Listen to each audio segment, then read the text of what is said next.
Hello everyone. इस video में अपन बात करेंगे जावास्क्रिप्ट के लूप्स के बारे में। तो जल्दी से स्टार्ट करते हैं। सबसे पहले यहाँ पे अपन समझते हैं कि लूप्स यानी क्या होता है। तो ये जो readme.md यहाँ पे जो फाइल है, इसमें मैंने सारा का सारा कोड मेंशन किया है जो आज के वीडियो में अपन देखने वाले हैं विथ डिटेल्ड एक्सप्लेनेशन। ओके, तो यहाँ पे आप ये डेफिनेशन पढ़ के ये समझ सकते हैं। सो फिलहाल के लिए अपन ये जो सेटअप यहाँ पे बनाया है इसको कॉपी कर लेते हैं, जो कि है एक HTML। तो मैं इसको index.html में डाल दूंगा। ओके, ये index.html में। एंड देन अपने पास है कुछ CSS का कोड, तो इसको अपन कॉपी करेंगे एंड इसको अपन डाल देंगे अपने CSS के फाइल में, style.css में, and we are good to. तो एक बार इसको लाइव सर्वर के साथ ओपन कर लेते हैं जल्दी से।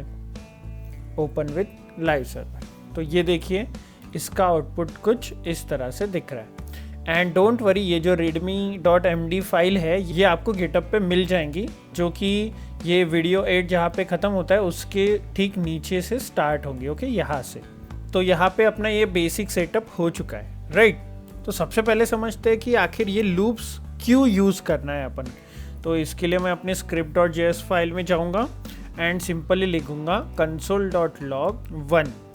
ठीक है, मैं यहाँ पे console.log1 लिखना चाहता हूँ। ओके, एंड यहाँ पे जस्ट अ सेकेंड, यस, जैसे ही मैंने यहाँ पे console.log1 लिखा तो यहाँ पे मुझे 1 मिल गया। अगर मुझे 2 चाहिए तो मैं यहाँ पे 2 लिख दूंगा। सेम अगर ये चीज़ मुझे इतनी बार लिखनी है, यहाँ पे 1 2 3 4 5 6 7 8 एंड 9 एंड 10, अगर ये चीज़ मुझे 10 तक प्रिंट करनी है, यानी कि जो अपने नंबर्स है वो मुझे 1 to 10 तक प्रिंट करने हैं, तो मैं क्या करूँगा, सिंपली console.log लिखूँगा एंड इसको 1 2 3 4 5 6 7 8 9 10 तक प्रिंट कर दूँगा, राइट। बट सोच के देखिए क्या ये फिजिबल है, क्योंकि अभी तो सिर्फ मुझे 10 तक प्रिंट करने थे तो मैंने तो टाइप कर दिया। बट अगर मुझे 100 तक करना है तो सोच के देखिए, अगर मैं ये कॉपी पेस्ट करता जाऊँ एंड यहाँ पे ये लिखता जाऊँ तो ये कितना टीडियस जॉब हो जाएगा मेरे लिए। इसका सॉल्यूशन देने के लिए जावास्क्रिप्ट ने अपन को एक फैसिलिटी प्रोवाइड की है जिसका नाम है लूप्स। आइए समझते हैं ये लूप्स कैसे वर्क करते हैं, राइट। सबसे पहले अपन देखते हैं कि अपने पास कौन से टाइप्स के लूप्स हैं। अपने पास है for loop, while loop and do while loop. तो अपन ये वीडियो में ये 3 डिस्कस करने वाले हैं, और एडिशनली अपने पास for in and for of ये भी लूप्स है, बट ये अपन फिलहाल डिस्कस नहीं करेंगे। जब अपन एरेज वगैरह पढ़ेंगे तब ये अपन डिस्कस करेंगे। तो फिलहाल के लिए अपन ये 3 लूप्स पे फोकस करेंगे। तो यहाँ पे देखिए, सबसे पहले समझते कि फॉर लूप क्या होता है। तो readme.md में जाके जल्दी से यहाँ से मैं कोड कॉपी पेस्ट कर देता हूँ सो दैट अपन थोड़ा टाइम सेव कर ले। तो ये देखिए, अगर अपन को फॉर लूप यूज़ करना है तो अपन क्या करेंगे, सिंपली यहाँ पे लिखेंगे फॉर, ये देखिए इस तरह से फॉर लिखेंगे, फिर पैरेंथेसिस एंड कर्ली ब्रेस। तो ये है इसका बेसिक सिंटैक्स। नहीं, ये नहीं है इसका बेसिक सिंटैक्स। इसका बेसिक सिंटैक्स ये है। फॉर लूप में अपन को ये पैरेंथेसिस के अंदर 3 चीज़ें स्पेसिफाई करनी होती है। फर्स्ट क्या है, फर्स्ट है इनिशियलाइजेशन। तो इसको मैंने इनिशियलाइज एंड डिक्लेयर भी कर दिया है यहाँ पे। तो ये कुछ इस तरह से होगा, जिसमें मैंने बोला let i is equal to 0। जैसे कि अपन एक नॉर्मल वेरिएबल को डिफाइन करते हैं उसी तरह से अपन को ये यहाँ पे करना है। देन अपना जो सेकंड चीज़ है वो यहाँ पे क्या देनी है अपन को पैरेंथेसिस में, सेकंड चीज़ है कंडीशन, यानी कि ये जो लूप है वो कहाँ तक चलाना है। ओके, तो फॉर एग्जांपल यहाँ पे अपन वो लॉग वाला वापस ला लेते हैं। तो यहाँ पे मैं अगर हेलो लिख दूँ एंड ये मुझे इतनी बार चाहिए, राइट। तो अभी देखिए कितनी बार चाहिए मुझे, ये काउंट करें तो ये मुझे 5 टाइम्स चाहिए। तो इसके लिए मैं क्या कर सकता हूँ, सिंपली यहाँ पे कंडीशन लिख सकता हूँ। क्या कि आई की जो वैल्यू है जब तक के 5 से छोटी है तब तक के मुझे ये कोड रन करना है, राइट। तो ये जो सेकंड चीज़ ये भी अपन समझ गए। तो ये थर्ड चीज़ क्या है ये अभी अपन देखते हैं। तो थर्ड है इंक्रीमेंट और डिक्रीमेंट, यानी कि अपन को लूप को उल्टा चलाना है या फिर सीधा। तो उसके लिए अपन यूज़ करेंगे इंक्रीमेंट ऑपरेटर। और अपन ने पढ़ाई है इंक्रीमेंट ऑपरेटर कैसे लगाते हैं। सिंपली वेरिएबल का नाम लिखते हैं और प्लस प्लस लगा देते हैं। तो ये है उसका यूज़ केस, ओके। तो फिलहाल के लिए मैं ये कोड हटा देता हूँ। एंड देखिए, तो यहाँ पे अपन फॉर लूप का एक बेसिक सिंटैक्स बनाना तो सीख गए। पहले अपन इनिशियलाइज करेंगे एंड देन अपन कंडीशन लिखेंगे एंड देन इंक्रीमेंट करेंगे। अब आप बोलोगे कि वो जो कंसोल का था वो उसका क्या हुआ। तो ठीक है, अपन लगा के देखते हैं। यहाँ पे मैंने लगाया console.log और आए। तो ये देखिए, ये 0 to 4 प्रिंट हुआ। अब ये 0 से क्यों स्टार्ट हुआ, ये तो अपन को 1 से स्टार्ट करना था, क्योंकि ये जो आय है इसकी वैल्यू मैंने क्या दी है 0। तो अपन क्या करेंगे, इसकी वैल्यू कर देंगे 1। तो ये देखिए 1 से स्टार्ट हुआ, बट ये तो 4 तक ही गया, अपन को 5 तक जाना था। तो अपन यहाँ पे कंडीशन चेंज कर देंगे, इक्वल कर देंगे, ओके। तो ये था एक सिंपल। बट अभी आप बोलोगे अपन को 5 तक नहीं, अपन को 10 तक चाहिए था, तो अब मैं क्या करूँ। तो कुछ नहीं, सिंपली 5 की जगह पे अपन 10 लिख देंगे। ये देखिए यहाँ पे आउटपुट में 1 to 10 अपन को प्रिंट हो के मिल चुका है। यही चीज़ अपन अगर कंसोल की मदद से करें तो मुझे करीब 2 से 3 मिनट लगे थे। लेकिन अगर अब देखिए यहाँ पे मैं 100 लिख दूँ, तो एक सेव की बटन दबाते ही ये देखिए ये 100 तक प्रिंट हो चुका है। जबकि अगर मैं कंसोल लिखने बैठता यहाँ पे एक एक करके तो क्या होता, तो ये लिखने में मुझे करीब 5 से 10 मिनट लग ही जाते, ओके। तो ये है एक एडवांटेज लूप्स का। तो यहाँ पे अपन ये फॉर लूप तो समझ गए। ये देखिए यहाँ पे भी मैंने वही चीज़ एक्सप्लेन किया कि इनिशियलाइजेशन क्या होता है, कंडीशन क्या होती है और इंक्रीमेंट। यहाँ पे पढ़ के भी आप ये समझ सकते हैं, ओके। देन यहाँ पे वही सेम एग्जाम्पल मैंने दिया है। तो ये एग्जाम्पल आप रन करके देख सकते हैं एंड बहुत सी चीज़ें इसके साथ आप ट्राई कर सकते हैं। जैसे कि अगर आपको आई प्रिंट नहीं करना, अगर आपको हेलो प्रिंट करना है 100 बार, तो ये देखिए 100 टाइम्स हेलो प्रिंट हुआ। अब कैसे पता चलेगा ये 100 टाइम्स हुआ, यहाँ पे अपन आई लगा देंगे। तो ये देखिए ये 100 टाइम्स प्रिंट हो गया। सो ये फॉर लूप जो है ये थोड़ा इम्पॉर्टेंट है, इसको थोड़ा एक्सप्लोर कीजिए सो दैट आपको इसका कॉन्सेप्ट जो है वो अच्छे से समझ में आए। तो फिलहाल के लिए अपन आगे बढ़ते हैं। अभी समझते हैं वाइल लूप। अब आप बोलोगे कि यार ये जो प्रॉब्लम थी कंसोल वाली ये तो सॉल्व हो गई ये फॉर लूप की मदद से, फिर अपन ये वाइल लूप और ये डू वाइल लूप क्यों देख रहे हैं यहाँ पे। तो हर एक चीज़ का एक पर्पस होता है, जबकि ये तीनों चीज़ें सेम ही वर्क करती है। मतलब जो अपने लूप्स होते हैं जैसे कि फॉर लूप हो गया, वाइल लूप हो गया, देन अपना डू वाइल लूप हो गया। So for loop, while loop and do while loop ये तीनों भी एग्जैक्टली सेम ही वर्क करते हैं। ये स्टेटमेंट्स को इटरेट करने के लिए काम में आते हैं। यानी कि यही स्टेटमेंट को अगर मुझे 100 बार प्रिंट करना है तो ये फॉर लूप की मदद से मैं इजीली कर सकता हूँ। तो same cheese upon while loop and do while loop के साथ भी कर सकते हैं। सो आइए समझते यही चीज़ अपन वाइल लूप के साथ कैसे कर सकते हैं। तो चलते हैं अपने readme.md पे एंड यहाँ से समझते हैं। यहाँ पे मैंने एक वाइल लूप की डेफिनेशन लिखी है जिसको पढ़ के आपको एक बेसिक सा इसका आइडिया आ जाएगा, ओके। तो यहाँ पे ये जो इसका सिंटैक्स है ये अपन कॉपी करके स्क्रिप्ट में लेके जाते हैं। तो ये जो है ये मैं फ़िलहाल हटा देता हूँ और यहाँ पे अपना वाइल लूप का सिंटैक्स लगा देता हूँ एंड इसको ऊपर लेके जाते हैं। तो देखिए यहाँ पे मैं फ़िलहाल ये फॉर लूप को ऊपर ही रख देता हूँ and yes we are ready to go. तो ये देखिए ये जो वाइल लूप है इसका सिंटैक्स कुछ इस तरह से होता है, जैसे अपन ने फॉर लूप का सिंटैक्स देखा था उसी तरह से। बट फॉर लूप का जो सिंटैक्स था इसमें क्या था, इसमें अगर अपन देखें रीडमी में तो यहाँ पे तो ये देखिए, ये है फॉर लूप का सिंटैक्स। इसको भी मैं ले जाता हूँ और अपन यहाँ पे कंपेयर करते हैं दोनों चीज़ों को। ओके, ये है अपना वाइल लूप का सिंटैक्स और ये है अपना फॉर लूप का सिंटैक्स। अगर आप अच्छे से देखेंगे तो इन दोनों में बहुत सी कॉमन चीज़ें, जैसे इनिशियलाइजेशन है, कंडीशन है एंड देन इंक्रीमेंट है। ओके, बस फ़र्क क्या है वो अभी समझते हैं। इन दोनों में फ़र्क ये है कि ये पैरेंथेसिस के अंदर अपन सारा लिखते हैं और इसको अपन मल्टीपल जगह पे लिखते हैं। तो ठीक है, आइए समझते हैं कि अपन ये वाइल लूप को कैसे याद में रखें। सो वाइल लूप का ये जो सिंटैक्स है ये तो अपन को देख के समझ में आ रहा है। इसका एक एग्जाम्पल रन करके देख लेते हैं जल्दी से। ओके, तो ये है इसका एक एग्जाम्पल, मैं कॉपी करके पेस्ट कर देता हूँ so that we can save some time.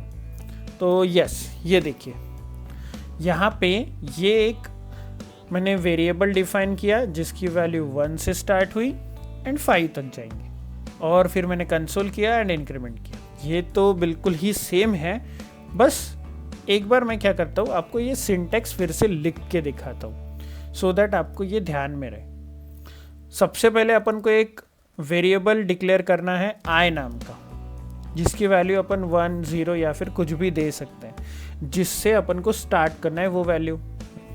उसके बाद अपन को लिखना है कीवर्ड जो कि है वाइल। जैसे कि अपन ने फॉर लूप के केस में फॉर लिखा था, तो वाइल लूप के केस में अपन लिखेंगे वाइल। देन सेम यहाँ पे अपन को पैरेंथेसिस देना है जैसे कि अपन के सिंटैक्स में दिया है, एंड यहाँ पे अपन को कंडीशन लिखनी है जैसे अपन ने फॉर लूप में यहाँ पे लिखी थी। ओके, तो यहाँ पे अपन की कंडीशन क्या होनी चाहिए, जो आई की वैल्यू है वो 5 से कम होनी चाहिए, राइट। देन यहाँ पे करली ब्रेस में अपन को क्या लिखना है, ये बोल रहा है अपन को कोड जो एग्जीक्यूट करना है, रन करना है, वो लिखना है। तो अपन को तो सिंपली कंसोल ही करना है। क्या कंसोल करना है, आई की वैल्यू। तो ये देखिए यहाँ पे एक बात नोटिस कर रहे हैं आप, जैसे मैंने सेव किया तो ये देखिए ये चला ही जा रहा है। बट ऐसा क्यों, बिकॉज अपन यहाँ पे इंक्रीमेंट लगाना भूल गए। अगर अपन यहाँ पे इंक्रीमेंट लगाना भूल गए तो क्या होगा, ये देखिए ये अपना जो ब्राउज़र है वो हैंग हो जाएगा,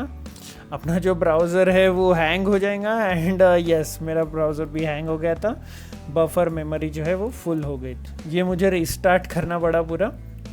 ओके, सो जल्दी से समझते हैं कि वाइल लूप कैसे काम करता है।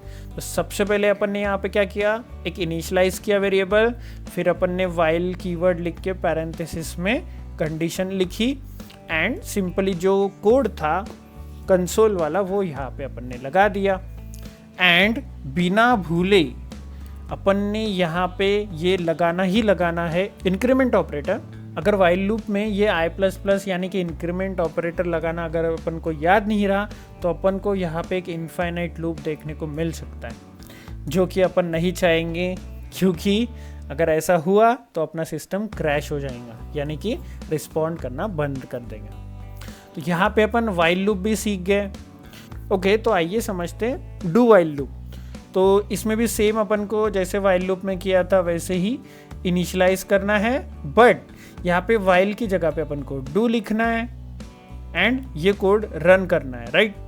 जो कोड अपन ने लिखा था वही सेम कोड है, बस फर्क इतना है कि जो ये वाइल लूप का यहाँ पे था वो अपन यहाँ पे लिखेंगे। अब इसका एक एडवांटेज है क्या, कि ये जो कोड है वो एक बार तो रन होगा ही होगा।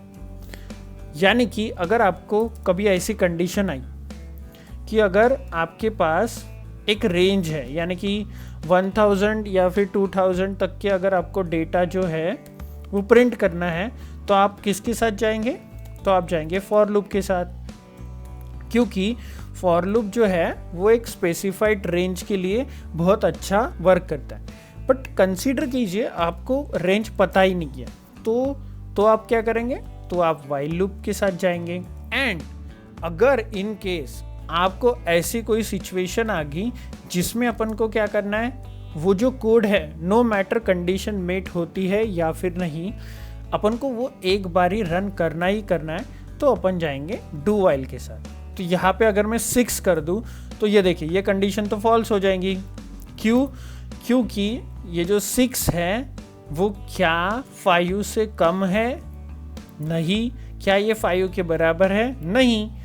तो ऑफकोर्स ये कोड अपन रन करना नहीं चाहेंगे, बट क्योंकि अपन ने यहाँ पे डू वाइल लूप लगाया है, ये एक बार ही तो रन होगा ही होगा। तो देख लेते हैं, ये देखिए एक बार रन हो चुका है। अगर मैं यहाँ पे और कुछ भी लिख दूँ तो ये भी रन होगा। बट यही अगर same cheese upon for loop के साथ करें तो क्या होगा? तो ये देखिए यहाँ पे अगर मैं लिख दूँ i greater than 10 और यहाँ पे अगर मैं कंसोल कर दूँ i की वैल्यू को, और अगर मैं यहाँ पे ये अगर कंडीशन जो है वो चेंज कर दूँ, अगर मैं यहाँ पे 11 कर दूँ तो देखिए क्या होता है। यहाँ पे अपन को कुछ भी आउटपुट देखने को नहीं मिला। ये देखिए मैं रिफ्रेश कर रहा हूँ फिर भी। क्यों? क्योंकि ये पहले कंडीशन चेक करता है। डू वाइल लूप पहले रन होता है, देन कंडीशन चेक करता है। सेम चीज़ जो है वो वाइल लूप के साथ भी होती है। तो अगर मैं यहाँ पे जल्दी से जाऊँ एंड वाइल लूप का आपको फिर से रन करा के दिखाऊँ विथ फॉल्स कंडीशन, तो ये देखिए क्या होता है।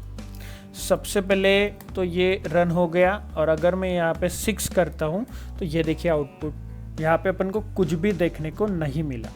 तो यहाँ पे एक बात तो क्लियर है कि जो फॉर लूप और वाइल लूप है वो एग्जीक्यूट ही नहीं होगा, जबकि डू वाइल लूप क्या करेगा, एक बार ही तो रन होगा ही होगा।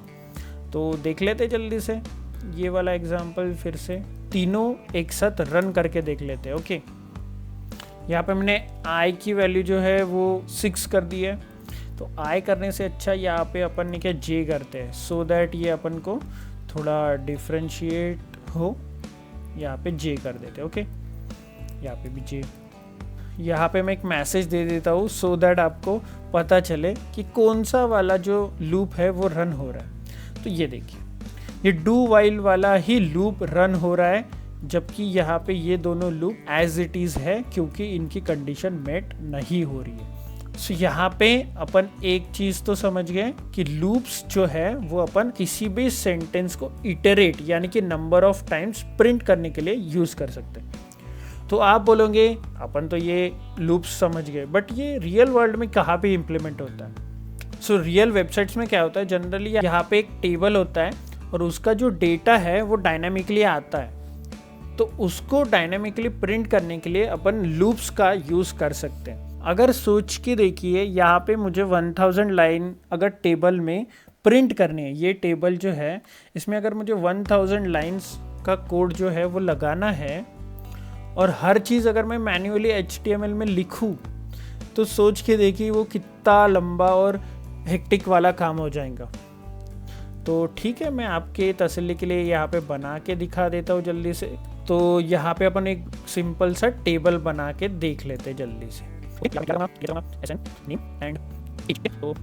है अपने पास, और मैं यहाँ पे थोड़ा हार्ड कोड कर देता हूँ बॉर्डर 1। ओके, तो ये देखिए यहाँ पे अपन को एक छोटा सा टेबल देखने को मिला है, एंड मैं इसको कॉपी पेस्ट कर देता हूँ मल्टीपल टाइम। तो ये देखिए ये सिर्फ 10 लाइन का टेबल है और इसने अप्रॉक्सीमेटली 100 लाइन का कोड यहाँ पे लिखना पड़ा।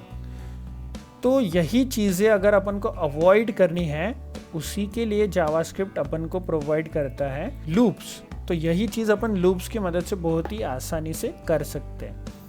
बट क्योंकि अभी अपन को फंक्शंस वगैरह नहीं पता, तो मैं यहाँ पे आपको जो लिस्ट है वो डायनेमिकली रेंडर करके फ़िलहाल नहीं दिखा सकता।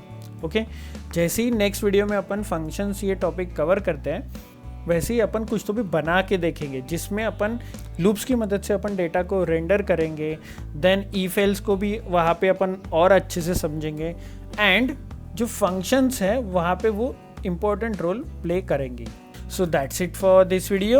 Thank you for watching.